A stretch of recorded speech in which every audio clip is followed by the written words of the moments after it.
Hello, everyone. This is Patrick, and this is my submission for the Chapter 7 Nonverbal Communication Discussion Prompt assignment.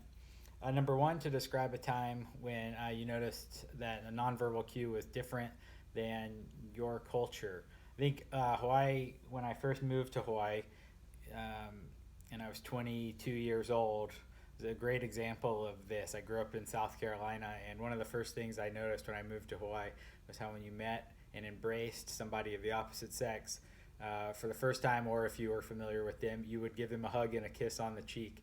And that definitely was not a part of the culture in the South, especially when meeting somebody for the first time. I still find myself getting used to that at certain times when meeting somebody that I don't know. But I welcome it, and I think it's a complimenting form of nonverbal communication that reflects kind of the aloha that we try to embrace in Hawaii and the welcoming nature that we want to kind of emit as a culture of these islands. So, number two, I think I basically described a complimenting nonverbal communication that I've experienced, but I think for me, one thing that I try to do is when I pass people, say in the streets, or if I'm on a run or something, I try to, acknowledge people by looking at them in the eye and smiling and saying hello, kind of reflecting my welcoming nature.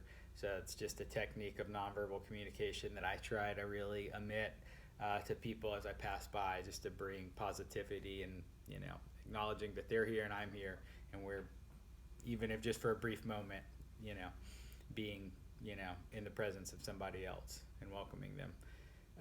As far as a contradicting nonverbal communication that I have experienced, a lot of times I find out with my father. I'll be in a room with him, and he will have a frown on his face, but he'll tell you that he's enjoying himself and he's having a good time, but he's really not emitting the nature of having a good time by not smiling, not adding much conversationally. Not to say that he's always like this, but sometimes I have a really hard time reading him.